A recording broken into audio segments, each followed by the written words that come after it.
money habits die hard. They're really hard to break. How much money you have is ultimately just a reflection of how good you are at improving yourself. Hey, you're tuned into the Mike and Maddie Show, where we have casual conversations, breaking down science, and exploring each other's creative process so we can learn how to improve our lives. Today's episode is all about personal finances and how young people should develop a money mindset. And then we talk about some ways to think about money and strategies to manage your money so that you can build a good money mentality.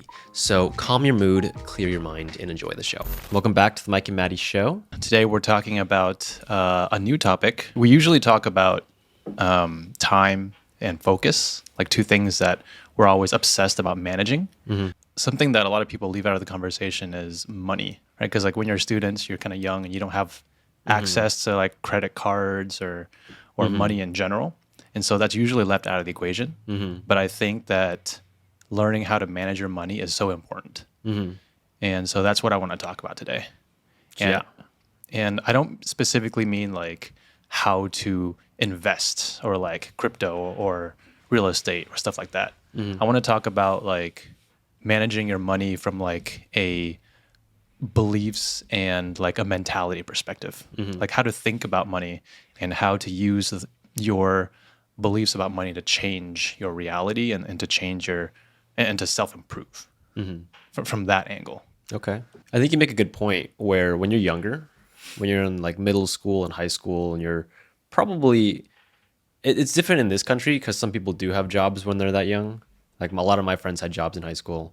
Our parents actually didn't allow us to have jobs in high school. They were like, at least to me, they were like, no, you should just focus on school. Exactly. Just focus on school. But when I went to college, I basically defied them and I said, no, I'm going to get a job. And I had a job throughout every single year in college and after that too. Mm-hmm. But I know a lot of people who are younger and they don't have work and they don't really understand money very well.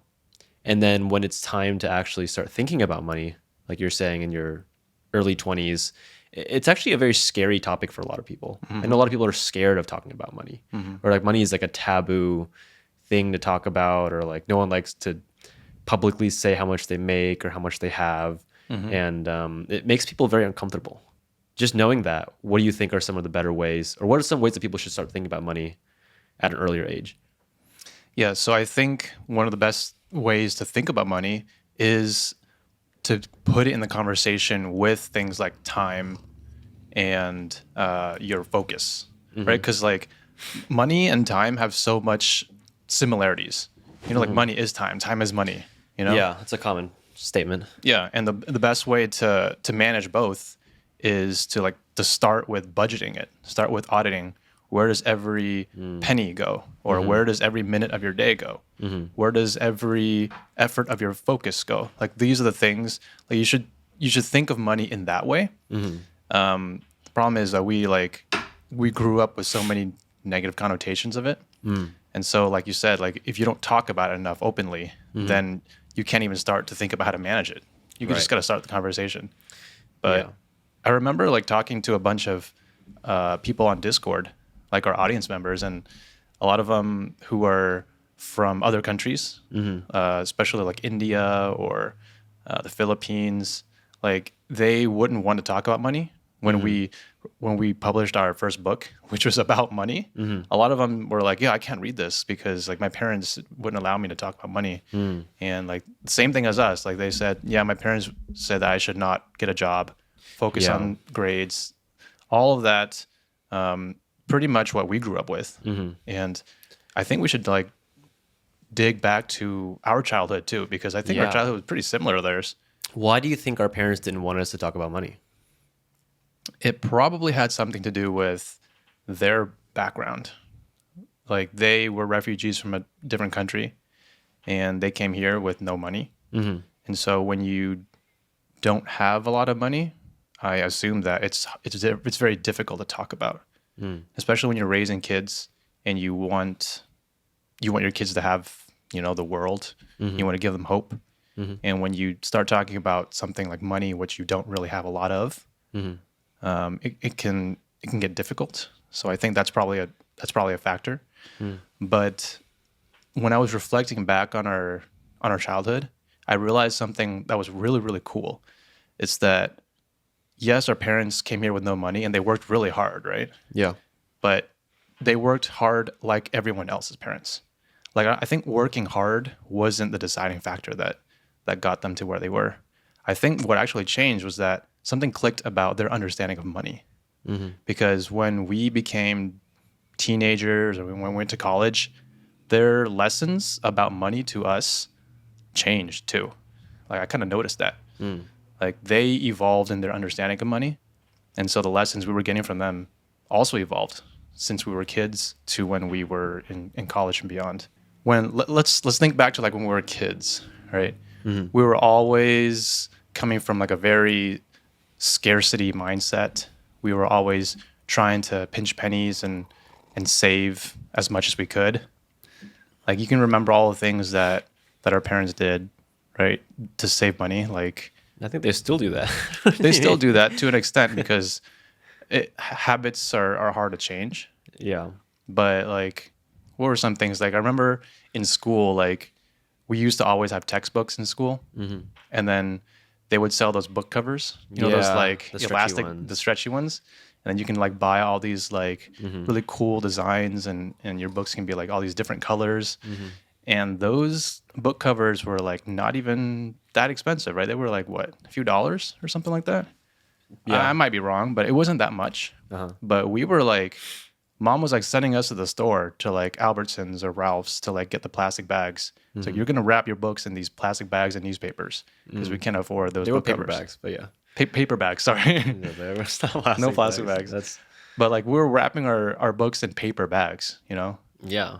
and But they were we kind like of cool though. they were kind of cool. I was like, I'm not Those gonna are cool. lie. They were kind of sick. Those are cool, but the other ones were also pretty cool. Because we can draw on them, you know? Yeah, you can draw the other ones too, but the other ones are like stretchy. You can reuse them. You can transfer them to different books. Whereas like the paper bags, it's Yeah. like a one-time use, and you tear them off and it's gone. Uh-huh. It's like that was a scarce. I think that was a scarcity mindset because like if you buy that stretchy one time, you can use it over and over for many years. But anyways, that was one example I remember, and I remember thinking to myself like, all my friends have these cool book covers, and I felt kind of embarrassed coming into class with like this paper bag, and I looked around and no one else had it. So Yeah. and That's all I remember thinking in my head was like not just embarrassment, but I felt like sad that was our family, you know? Like I felt like I'm coming to school repping this paper bag. It like represents my entire family. Like they probably just think we're all poor and that kind of stuff. But that had like a huge effect on the conversations around the house about money. Like remember like when we grew up, we didn't even have allowances. Like we weren't even able to be responsible for our personal finances. No. Yeah, but I didn't have money.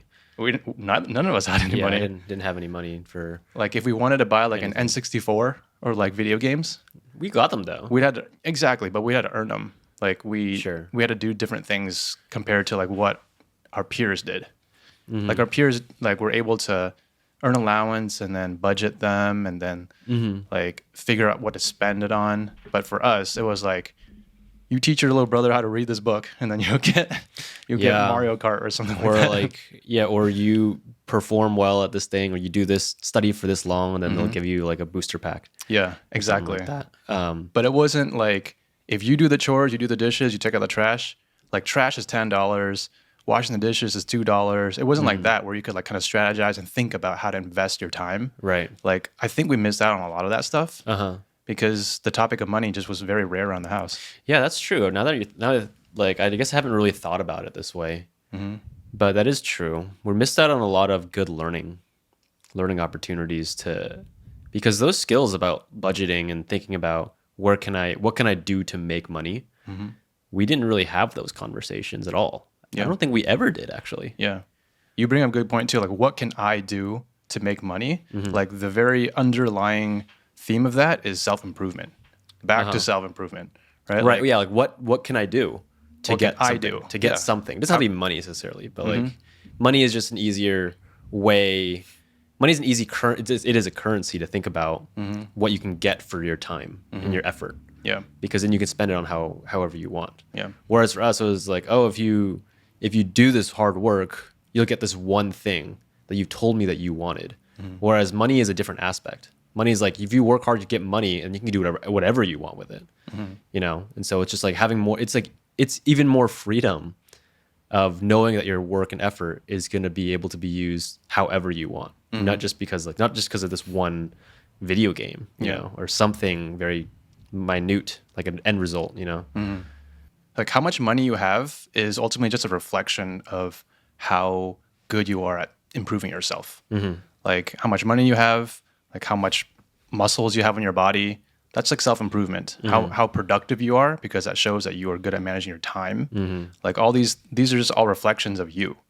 So like there's probably a quote about this somewhere, but the general idea is that if you take away all the money from a wealthy person, they can still make all the money back because all the value is in themselves. You know? Yeah, But if I you, think like, that is a take- quote, but they could be misinterpreted.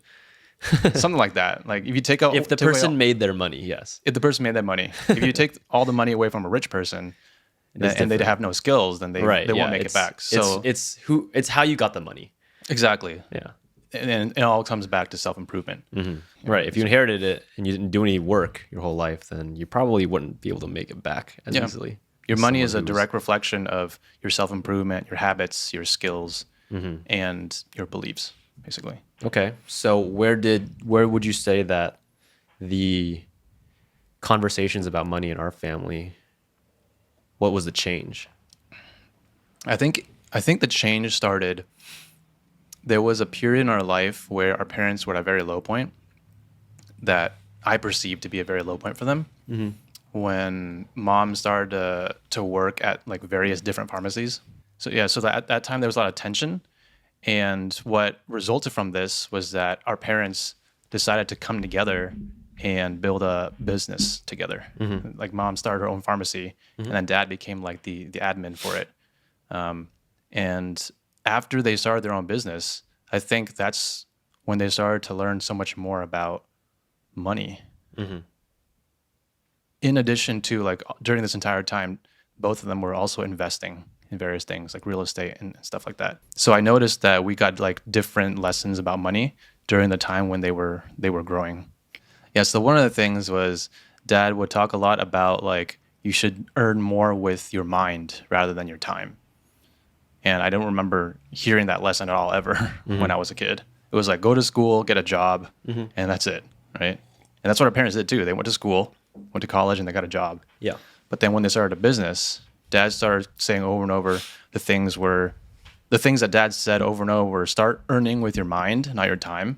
And then he also said like use money to make more money, that sort of stuff. And those two sentiments I never really heard when we were kids. The first one is earn with your mind, not your time. It comes down to like getting knowledge, education, skills, and using that to make money rather than just showing up to work and doing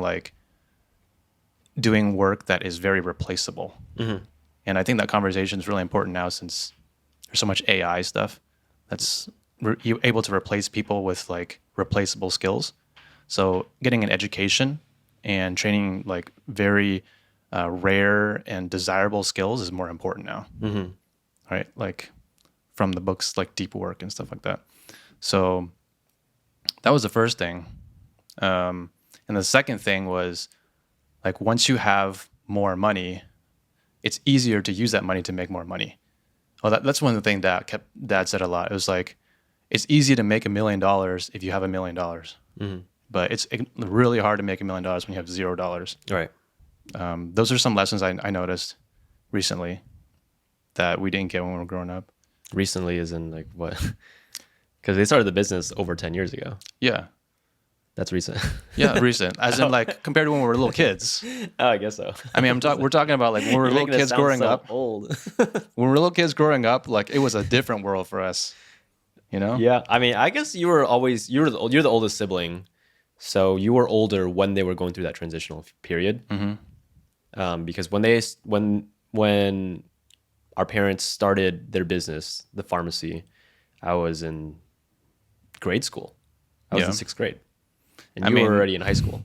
I could be like blowing all this out of proportion, but I was like barely old enough to even. I was still like in uniforms at school and stuff, you know. I still wasn't Uniforms. even spending money because Santiago. I was getting hand-me-downs of your uniforms from school. Oh yeah. So I still didn't even have money to buy my own clothes still, you know. Yeah, there was a period of time where we had uniforms. That was pretty nice. I don't know if it was nice for them because then they didn't have to worry about like Kind of nice for us. We didn't have to worry about it either. Yeah. Well, I mean, I guess it's a double-edged sword. It's like ignorance is bliss, you know. It's like Yeah. if you don't have to make those decisions, you can't worry about those decisions. Yeah. But then you just look like a fool wearing that uniform.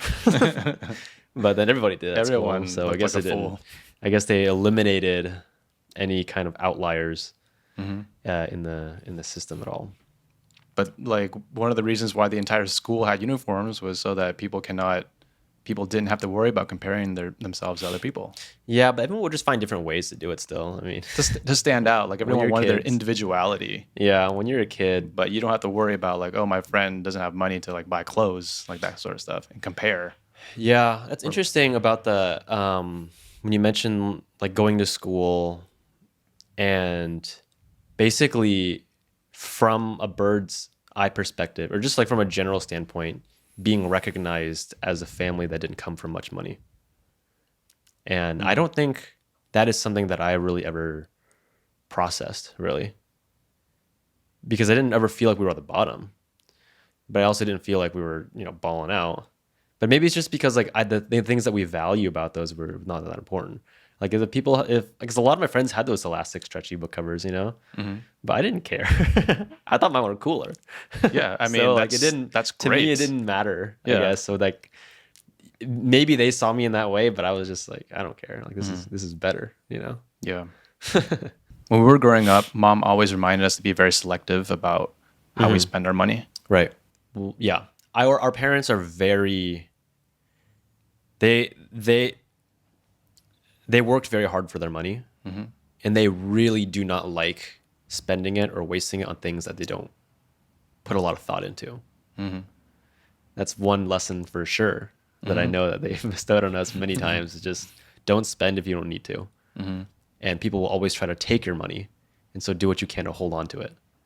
So if we're talking about scarcity mindset, I think that is the epitome of scarcity mindset, and I actually think that's a lifestyle to live that's kind of dangerous, I forget who said this, and this was a realization I had more recently than anyone else, but a lot of those lessons you talked about with money, that I do remember some of the things that you said about dad saying like, yeah, to make $1 million, if you have $1 million, it's easier, work with your mind to disconnect like time from money.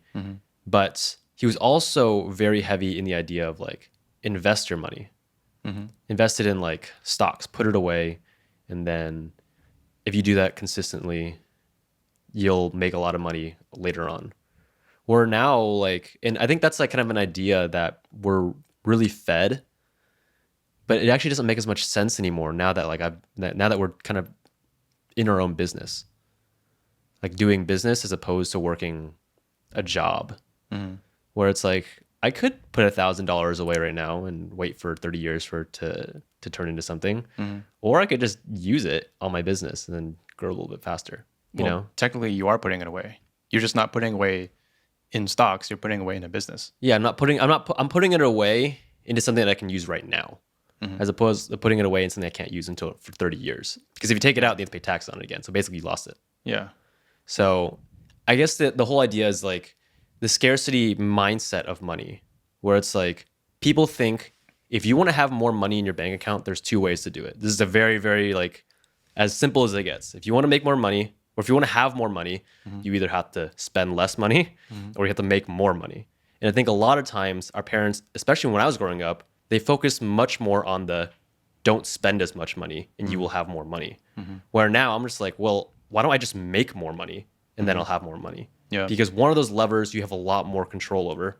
One of those levers has a lot more potential to go higher. Yeah.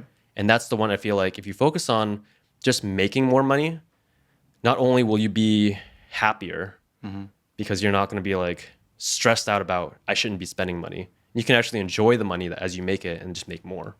I don't know. To me, that's like just a frame shift of mindset about if you want more money, don't focus on like not enjoying your life or not doing the things that you want to do. Rather invest it in yourself or invest it in ways so you can make more money. So it's just like a very different way of thinking about it. Yeah, I agree with that.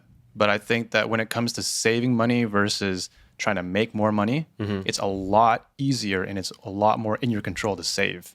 Like you can't decide how much money you make. You can No, try. sure, I get that, but So like it comes down to risk. Like our, it comes down to risk, but it also comes down like what we're talking about is time. yeah, that's the second thing I was gonna say. Like when you're in a season of your life, like when you're younger, it's okay to take a lot of risk because you have a lot of time. So do everything you can to try to maximize your earning potential when you're young. Right. Like when you're like 60 or 70 years old and you're like, trying to dump everything and start a business, you don't have much time to make it up. Right. But like right now, that's the time where you should do it. You should invest in skills, invest in yourself, so that you don't have to worry about starting a business when you're 65. Yeah. That would suck. But our parents came from a very different background Yeah. where it's like they wanted us, at the end of the day, every parent wants their child to be able to be independent and thrive, right? And so like the easiest path for a child to do that is to save, which is less risky, Right. and go to college, follow traditional school path, which is less risky. Whereas the other one, Right. like going off the path, not going to college, trying entrepreneurship or just trying to make it on your It's own, risky. That's way riskier. Very risky. Especially if you came from a background where there were no entrepreneurs in your life. Like where our parents, I don't think they had. Yeah, they were the first entrepreneurs of their family. Yeah, they were the first ones, I think. Right? Yeah, they were. Yeah. So it comes down to season your life, I think. Like when Right. you're young, you should try. I totally agree with that. But I also think that regardless of the season, like I definitely agree with what you're saying. And I do honestly believe, and maybe it's just because of how it's benefited us, but when you're in high school, your teens through your 20s, you should be basically investing everything you have into yourself to learn those skills, to better yourself, to better your circumstances, so that, like you said, when you're older, you can fall back on your knowledge and have confidence in your ability to earn because you worked for it. But I also think that at every stage, every season of your life is also a balancing act. Because obviously then, if we're talking about those levers, if you want to have the most money, you should just do both then. You should save money and make more money, right? Like obviously, like, if you just do both of them, then you're going to have more money. But then if you do too much of the saving, then your quality of life is going to go down. Unless you just like become a monk or something and you just have literally no material possessions or wanting at all. And I think that's like a less than 1% of people who'll reach that kind of enlightenment where like material possession in this society and capitalism is not important. Transcend all of that. Yeah. And I think it'd be great if everyone could reach that point. I think it is good to have a detachment from money, sure. But like to avoid pleasures and to like avoid, experiences, which I think are so meaningful, because you're saving, I actually don't think that helps you in the long run, even if you have a little bit more money in your bank account. Because if we're like going a little bit more philosophical again, I'm going to quote that famous Harvard study that everyone always talks about, the happiness study, that when 70K. when people are old and like 70 or 80, Harvard did this big study where they tracked people like for 50 years of their life, and by the time they were 70 or 80, the one thing they said that they regretted the most was not the money they made or the work or anything. It was just like the most important thing for their happiness was the relationships they had.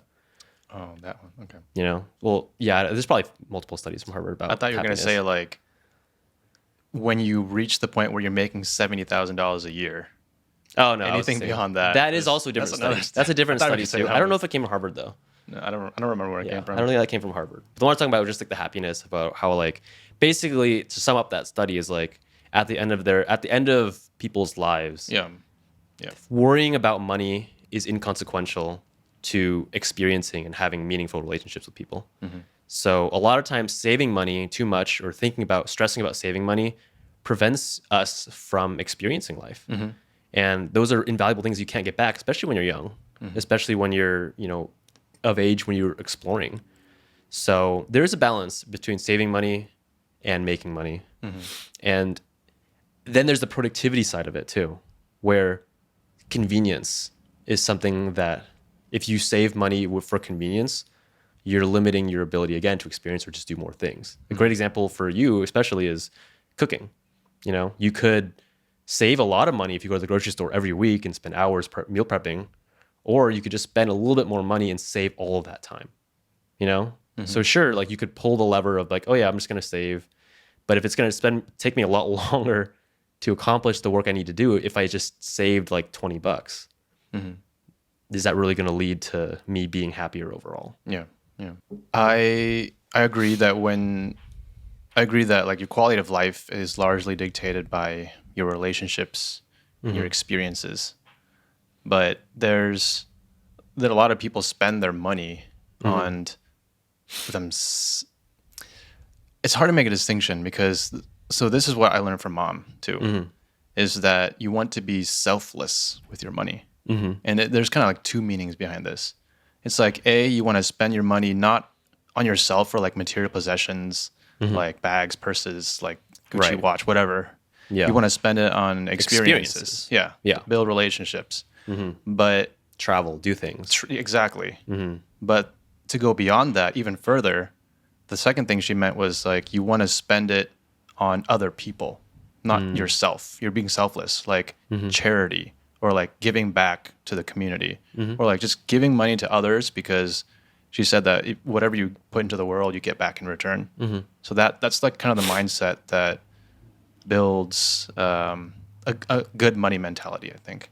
I think it was from like the Morgan Housel book, but basically there's like this, I think it was Ferrari paradox or something like that. Basically, the bottom line is that when people see you driving by in a really, really nice car, like, and they're all impressed, it's not because they're like impressed by you. They're more so like envisioning themselves in that car. You know, they're like thinking about their own life and thinking about how they would look in that car. So like no one, like the reason why we go out there and we buy these expensive Ferraris or Lambos or like expensive watches or all these nice bags and stuff is because we want the respect of other people, right? But Yes. that's the bottom line. Like we're just looking for recognition. recognition, validation, and respect from people. But those expensive things aren't always going to get you that respect, validation. Right. I think rarely it does. Probably. Yeah, probably rarely it does. I think rarely it does, just because we have a different. Well, that's because we have a different interpretation of what it means to be respectable. To be a like a person deserving respect. Right. Yeah, I can't be quick to judge either. I know, because people have different criteria for what they're looking for. exactly. But evil being not quick to judge makes even more sense though. Because if I saw someone walk in and they were just wearing like Gucci everything, like it would be hard not to judge. But even though I would judge, it wouldn't affect my opinion about whether or not they were like more respectable or not. You know, Yeah, that's just what they're wearing. I remember like watching this like interview or something. It was like a study in Georgia or the southern states, and it was like asking the residents there like what's important to you in like a date or like in a partner. And one of the top answers was like they have a gold chain or something or like that. Like That's a dumb answer. no, but like I thought it was a dumb answer, but like the reasoning behind it was like it just represents Status. that they have status, but more so they have the resources to help you raise a family or something like that. Yeah, yeah, that makes sense. Yeah. Definitely makes sense. But then I don't know. There's so many psychological talks you could have in that area. Like why? Like Why do you? Like why does that matter so much? Still, you know, because there are many people in this world, in this country. At least I can only speak for this country mostly, who don't live super lavishly but are very, very happy. And then there's also a huge group of people who are also in that same economic bracket who are miserable. You know, and it all is just this game of comparison. Some people see that gold chain and that Lamborghini drive by and they're like, dang, why isn't that me? And then some other people see it and they're like, good for them, you know? Yeah. And it's just all about About how the you were mentality. raised. Yeah. It's about your mentality. Exactly. It's just about your mentality and how you feel about money. It's just like some people, like they're able to detach from money and understanding that it's a tool to make your life better, but that it doesn't actually mean your life is better. You know? Yeah. The opposite is true too. Like if someone walks around with like a gold chain, you actually don't know if they're actually wealthy or if they're just fronting it, you know? Yeah. It's hard to tell. To get attention. Yeah. It's the opposite of what you said. Like if you go around wearing like beat up shoes, you know, driving like a Toyota Camry or something. Right. That person could be like ridiculously wealthy, but they just don't care to spend it on anything. Or that person could actually be poor. Like you don't know. Yeah, So- there's just one idea. I think it came from I forget who spoke about this. It was some YouTuber. I think it was Vincent actually. Vince Chan? Yeah. Shout One out of to his Vince. videos. But he was talking about his video because he's just finance stuff. But he was like doing some comparison video about people who are wealthy. And he was like, the people who are actually wealthy don't show off their wealth or something like that. Like if you look at the people who are like the biggest names at all, like Elon or like Mark Zuckerberg or like Steve Jobs, like they never wore like Prada, Gucci, whatever. They wore like New Balance sneakers, you know, Yeah. like whatever. Like Warren Buffett famously is known to eat like a Big Mac every day or something. Like doesn't even eat out. So it's just the people who like are able to accrue wealth are the ones who understand that they know what they like and they don't need more than what they like. Yeah. There is probably some level of them wanting to protect their wealth too, though. Like when you flaunt it, that means like, hey, look at all this stuff I have to steal. Yeah. So that's probably another reason too. And a third reason I'm sure is like that is their identity. You know, like if they're that wealthy and they don't spend anything, that's like that choice alone is speaking their character in public. Right. Like when someone finds out that they're really wealthy, then it's just like, whoa, that guy's like, wow, that guy's like humble brag or something. I don't know. But there's just so many reasons. It's hard to know. Right. If we can circle back and kind of talk about strategies, frameworks, if there are any, I don't know if you have any, for younger people in the management of their personal finances, what are some lessons, some tools that could get someone started if they are afraid of talking about money or afraid of thinking about money? Like what are some really easy ways to start budgeting? Anything like that? Yeah, I think the best thing to do when you're young is to read as much as you can about money.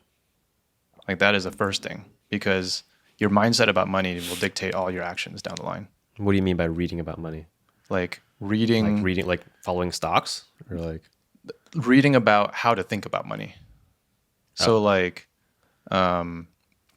books, I guess some books would be like, for me, that really changed me was 4 Hour Work Week by Tim Ferriss, Rich Dad, Poor Dad, Robert Kiyosaki, Psychology of Money, Morgan Housel. Like read those things, like to learn how to think about money. I think that would be the first step. And then the second step, would be to actually read about how money works. Like what the hell is credit and debt? And like how does a loan work? How does a mortgage work? Like these are just like very basic financial literacy things that a lot of people don't learn about in school. You know, like I didn't learn about those things until I graduated college. Right. You don't really learn about those things until you have to start managing your own money. Exactly. Until you And have for your own us, money. we didn't do that because our parents didn't really let us. And all those basic terms you talked about, you can obviously read in our book. Yeah, The money you could, mentality. if you want to. It's like just like all the collection of notes of how we started learning about money. Yeah, that's interesting why personal finance is not something taught in traditional U.S. schools. We have classes on government. We have classes on economics. But that is not about actually the day-to-day and the personal expenditure of money. I mean, I don't know the answer to that, but if you're going through a school system that's training you to be a obedient worker in society, then you don't really need to know how to like make an astronomical amount of money and to like manage it and stuff like that. Right. So, Well, I wouldn't even say it's astronomical though. You're just saying these basic things like what is credit? It's What a does slippery it slope, mean? though, What does it mean to get a loan? like you know? exactly, yeah. You need to know like basic things like how to file your taxes. Yeah, how to like, get a loan. that's something is not even like we learned about government, which is really funny, and I don't even know how the government works though. I don't know if you do, but I'm gonna be honest. Like Not really. the government to me, I'm like I barely know how it actually works. What about you? What do you think has really helped shape your view of money? Well, one thing I would definitely say is yes, you should read those books like you did. But still, at the end of the day, and I think we've talked about this, and a lot of people talk about this idea that reading is never going to give you the same experience as doing. So I would really recommend for anyone, high school, definitely in college, to get a job. Any kind of job. Doesn't have to be anything special. Like my first job ever was at a coffee shop. You know, I was a barista. Then I worked as a tutor. Then I worked as an EMT, and then I worked at a yoga studio. Like, I just grabbed all these different random jobs because getting a job and working for money, it will teach you those lessons about money faster than reading a book will. Because you will realize, oh, I have to show up at this time. I have to do work, and then I get money. And then after you do that for a while, you start realizing, wow, I hate my job. How can I get this without having to do this? And then your mind actually starts going in different directions about, okay, now that I know I can make money in this way, like working for someone else or working for a business, now that I've done that and I don't like it, is there another option? Whereas if you just don't do anything at all, you won't even have that baseline experience. So just getting any kind of experience, and maybe you will like it. Maybe you will like it. I really liked my job working as a barista. I think it was fun. I just knew that for me, I am someone who needs a creative job, and doing something that's very repetitive and monotonous for a long time, I just start getting really bored. So maybe this is a millennial thing too, but when I was in high school and college, I was never able to stick with a job for more than like a year because I would just I'm not bragging, but I pick up technical skills very quickly. I get good at jobs really fast. Like I learned like all the drinks when I was a barista within like a month, and the training period is 6 months. You know, and like just things like that. I just like obsess over getting really good at something really fast. You can probably tell this. Like when I started learning Notion, I learned everything about it. When I started making music, I just deep dive into it. It's like a kitsune tendency of mine. Yeah. But that also means that I get bored really fast of that kind of stuff. And if you get really good at something and then you realize you're not getting paid for more than how good you are at it, then it starts to demotivate you. And that's why I had to jump jobs so much, because I was like, well, I kind of reached the ceiling of where I'm at here, and I'm not going to get paid anymore. I can't get any better at this. Yeah. And I don't see any return from it. And so that in itself is another lesson too about like your work ethic, how you function in society, and how will you be compensated for the effort that you put in. Because I think a lot of people work jobs and they don't like them, or they work jobs and they struggle at them, and they're always thinking about money. But I think Elon Musk really had the best quote about this. It's like you get paid in direct proportion to the difficulty of the problem you solve. That was one of his direct quotes, and I was like, that is so true. Like if you're doing work and you're really good at it, but you're not solving a very difficult problem, you're not going to get paid more for it. Yeah. So sometimes, like if you just get a lot of jobs, eventually you'll find one that challenges you enough and that also rewards you accordingly. And you can only do that if you just get a lot of jobs. So getting jobs early, getting that experience early, that's my advice. Yeah. I love that advice. I think that when you get a job, you eventually reach this fork in the road that I didn't realize until too late in the game. But it really matters. It really matters who's paying you. Like it really matters how this person is paying you. Like, what I mean is, if you're working as an employee for somebody, then you need their permission to pay you, right? But if you're going out there and you're self-employed, or you're side hustling, or you're trying to figure it out on your own, then you are in control of who's paying you. Kind of like you have more control.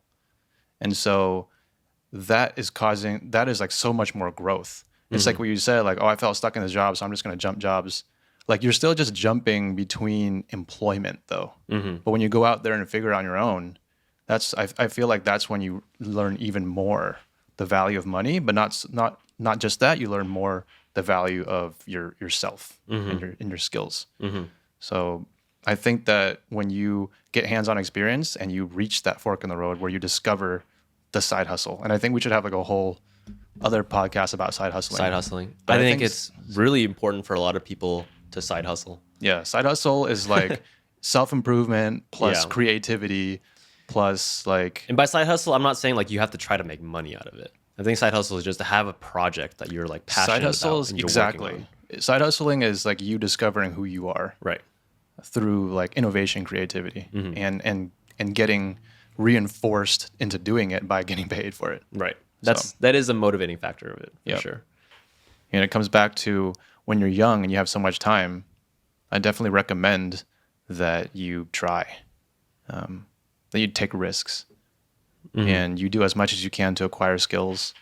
One of the reasons why I really encourage young people to talk about money early and to think about money early is because money habits die hard.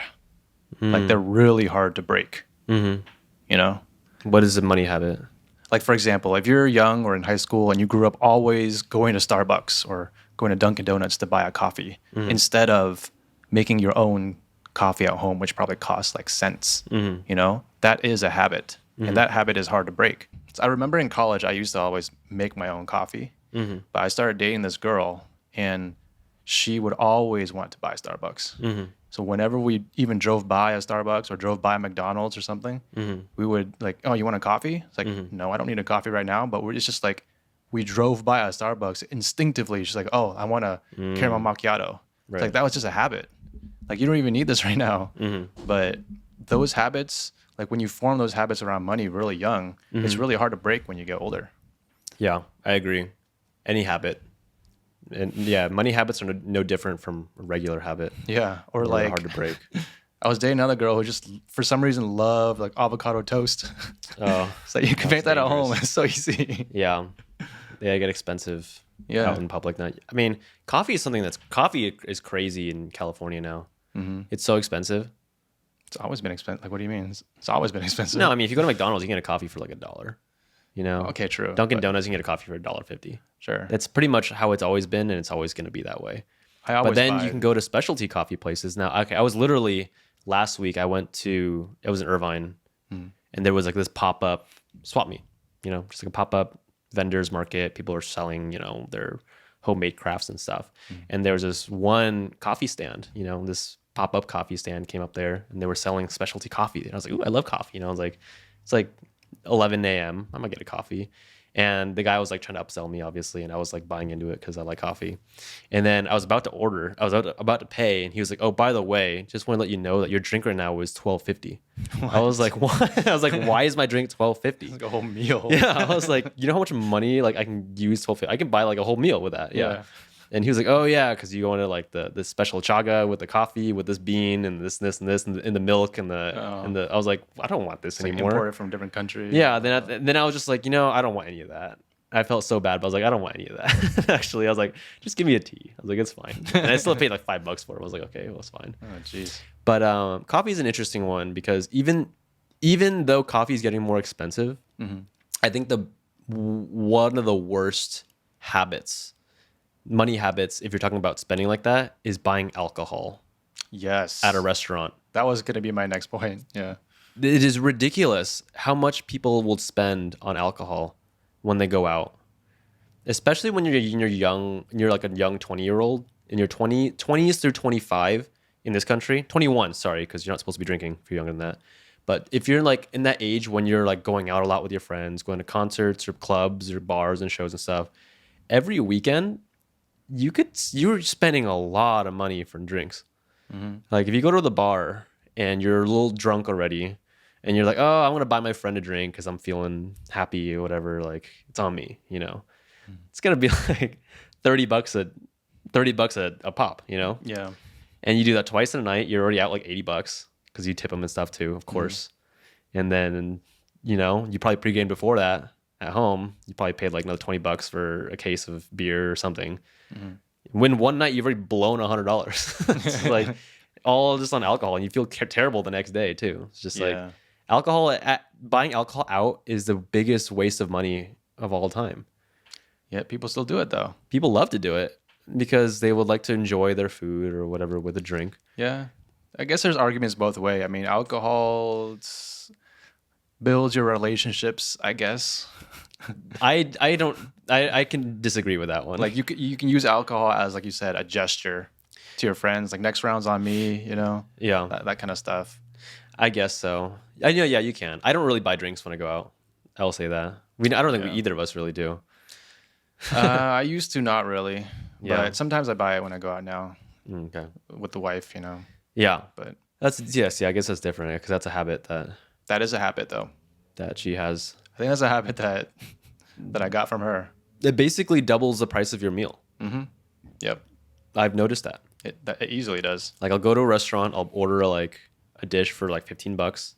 If you get a cocktail, it's another $15 right there. Yeah, sometimes it's like- more. For a drink. Sometimes, And you can just go, or you can just go wait like 20 minutes, go to a liquor store next door to where you ate and buy a whole bottle of that for $20. You know?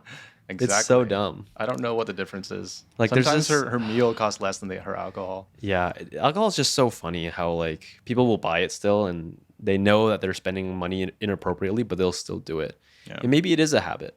That's a money habit that I'm talking about.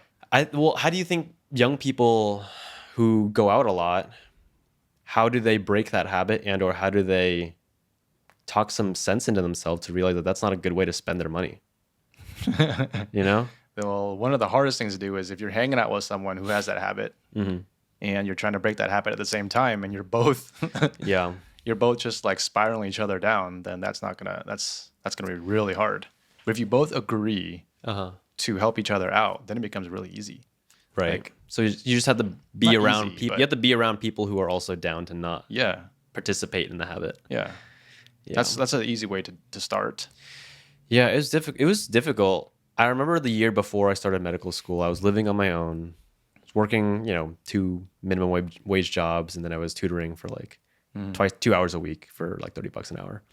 But every weekend, because I was living with like 2 of my best friends on the East Coast, but like they love to go out and drink. So on the most weekends, like we would go out somewhere, and they would always complain about how much they're spending, which is funny. But because I didn't drink that much still back then, so I didn't do as often as them. But then, like, I remember one day, my roommate's a very smart kid. He went to Mayo Clinic for med school too. But for some reason, we kind of sat down. It was near tax season. We just decided to like go through like our bank stuff together.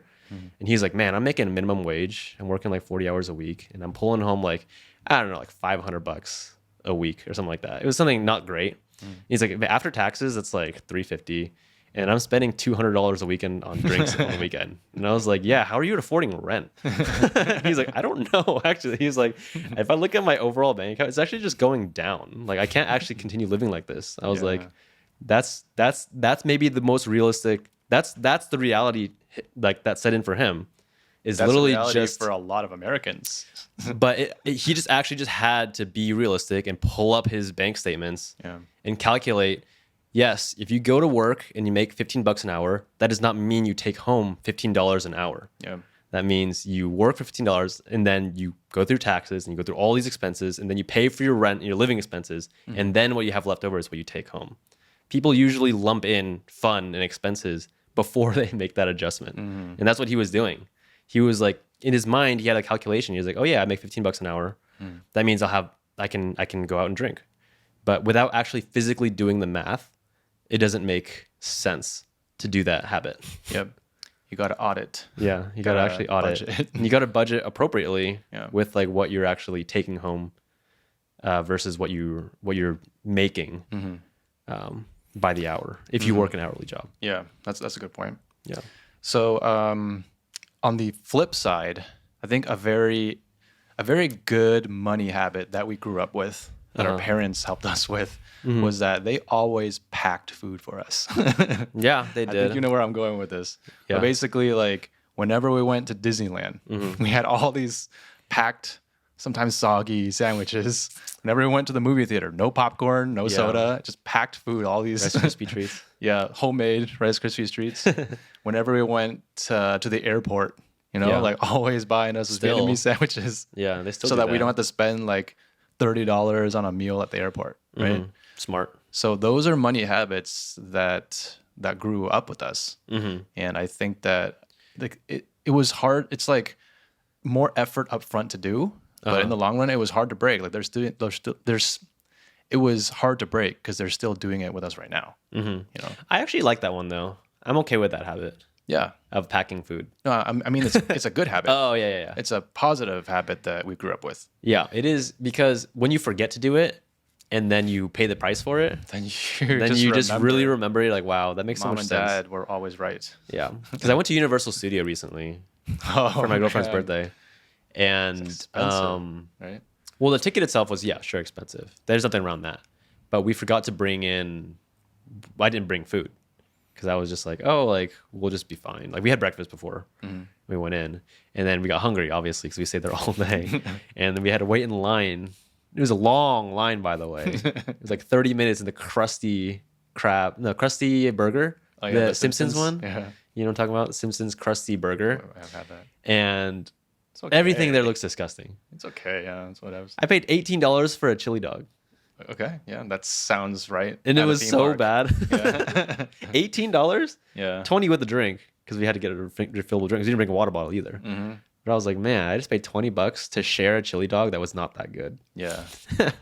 I'm the same way with. And I just regretted it afterwards. I was like, wow, I should have brought food in, because you know that food in a theme park is not going to be good. Well, we should have allowed you to do that though. Probably. I don't think either of us thought about it. We You know? would, whenever we went to Disneyland, our parents would always bring along those backpacks. Yeah. And you remember that Lion King backpack? Yeah. Always course. loaded with snacks. But they let you do that. They don't. That's not like they let you. Yeah, Yeah. you They can bring don't. your They own. don't tell you. It's not like the movie theater where you have to like sneak things in. Yeah, exactly. But they let you do it. I mean, I don't. I'll admit it anyways. Yeah, I sneak stuff into the movie theater still, like a drink, like I don't know, like a kombucha or something, or candy. I'm not gonna pay $10 for popcorn Yeah. at the movie theater. It's just so crazy because different people grow up differently. Like with Deanne, she and I don't think she ever really did that ever, because when you grow with so much money, that's not something you have to worry about. It's just like You just get it when you need just it. got pennies. It's like it's like nothing. Yeah. But when you're trying to, like, for the kids you're talking about Universal, like if you're trying to get back into that habit, it's easier if your partner also is agreeable to doing that. If you Right. both think about, both of you think about, we should pack some food, Right. then it's so much easier to form. But where one person is like, oh, we don't need to do that. Like, when do Let's we just ever do get that? it. Yeah, it's Yeah. hard to, That's true. yeah. Yeah, I guess it's just like food is just one thing where I do spend I will spend money on a good meal. Which is why I just feel so much worse when I spend a lot of money for a bad meal. You know? Like I wouldn't mind paying a lot for a nice like sushi like dinner Yeah. or Korean barbecue or something like that. But when I'm paying the same amount for a chili dog, then I'm sad. It gets me. It's like when you don't have a lot of money, Yeah. that hurts. When you have too much money, it doesn't matter at all. Yeah. But when you're like right in the middle, though, I don't think it's about having too much or having not enough money. I think it's about the fact that I know that that same money that I'm spending, whether it's I have a lot or a little, is being used that way. That's all. There's a difference. yeah, like when you're, I guess I don't have anything else to add there. That's just how I think about it. But I feel like our parents definitely raised us to be more conservative with money, to be more frugal, Yeah. to not spend often. Another huge topic is clothes. Like, yes, when we were growing up, we always went to like Payless shoes and got like Yeah. the cheapest pair on the discount rack. That's because we were like, to use dad's word, we were growing boys. Yeah. So like our feet were like different sizes every year. So yeah, you like spend like the minimal amount because your shoes are going to be worn so little anyway. But as you get older, and plus you like get hand-me-downs or you get hand-me-downs. I I got a lot of hand-me-downs. But like as you get older, we started caring more about like how do we spend our money so that we buy the item that lasts longest, the most durable. Like spend it on a good coat because you're gonna be wearing it for a while. You know, like that's what mom taught us. Like you gotta be very selective and strategic about how you spend stuff. Because you probably had those shirts like you buy from like super, what is it? You had those shirts where you buy from those stores like H&M or Oh yeah, they're like just Walmart, low or quality. really low quality. They like just get shredded when you put it through the wash like once. Yeah, I don't shop there anymore. Yeah. For that exact reason. Yeah. It's like it's cheap but it doesn't last, and then you throw it away, and then you end up just spending over time the same amount of money as if you just bought one nice piece. Yeah. And then once you start buying that nice piece, you start going down the slippery slope of like how much fashion you want to mix into that nice piece. And then Yeah, there's definitely a difference between a high quality piece and a luxury piece, though, because I don't think like designer stuff is necessarily good quality all the time. It's just for the brand, for the look of it. Yeah, there was that guy on TikTok or something, or on social media, I forget which channel, but he would like buy these designer clothes and he would basically like shred them up. And he would like look at all the materials. He'd be like, wow, this Louis Vuitton has like this leather should only cost you like, $200 or something. Like the labor that went into creating this leather from this country imported here is like not that much. Right. And he just like totally broke everyone's belief about like what luxury items are actually made of. So that was an interesting channel. I think you should check it out. But Yeah, luxury items and quality items is not the same thing. there's a big difference. Yeah. Well, that's a wrap. Thanks for tuning in on this conversation. If we mentioned any links, then they should be found in the description below. We'll have more money talks in the future, apparently. Definitely. Side hustles. Entrepreneurship, maybe. There's a lot of stuff we can talk about money. Yeah. It's a fun topic. Enjoy it. All right. We will catch y'all next time. Memories are fresh on my